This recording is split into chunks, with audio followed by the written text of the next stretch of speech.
Hi, it's Adele again. For those of you who don't know me, I'm a fourth year biology major at UCSC.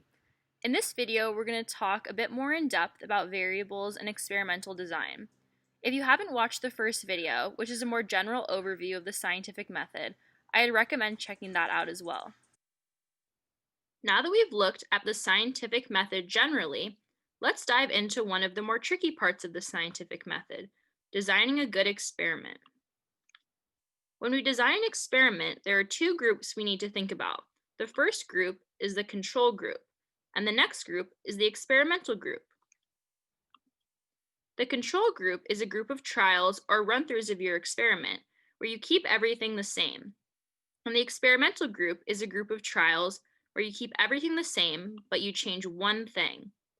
It's super important to only change one thing, because if you change more than one thing, you can't be sure which one of the things you changed affected the outcome. Let's use the example from the previous video of trying to figure out why the TV remote isn't working. So let's say you notice the remote isn't working, and you have a hypothesis that it's because the batteries are dead. In order to test the hypothesis, you would run a control trial to try and turn the TV on without changing the batteries. Ideally, you would try and turn it on more than once, just to make sure that it's not turning on and your first try wasn't an odd one out. During these control trials, it's important to not change anything. Don't reset the TV, don't try a different remote, don't adjust the monitor. Because if you did any of these things, it wouldn't be a true control, and you won't be able to tell if it was really the batteries in the remote that were causing the TV to turn on or not when you try to replace them. All of these things that you're being careful to keep the same are called control variables. And experiments often have a lot of different control variables because there are often a lot of things to control for. Next, you would run your experimental trial. The experimental trial is the part where you put new batteries in the remote and test to see if it finally works. In this experiment, the thing you are changing is the batteries in the remote. This is called the independent variable, because changing the batteries does not depend on something else in the experiment. And it's the one thing that you're changing that is directly related to your hypothesis. For instance, putting batteries in the remote isn't dependent on, say, whether the TV remote is facing forward, or whether the TV monitor is facing forward.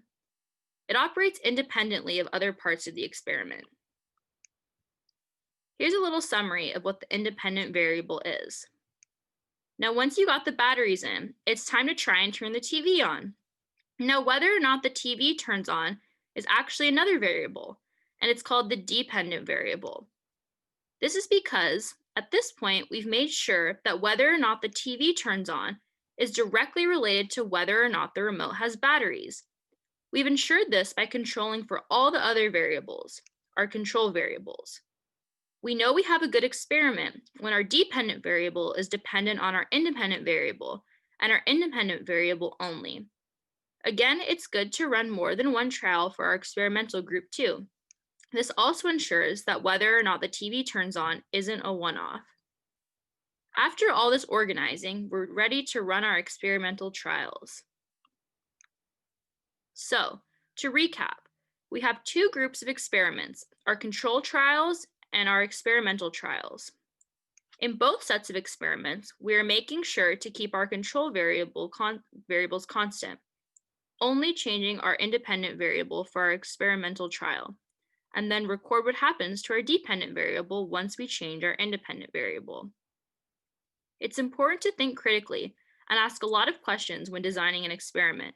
This way, you can ensure that you are controlling for all your control variables and only changing your independent variable.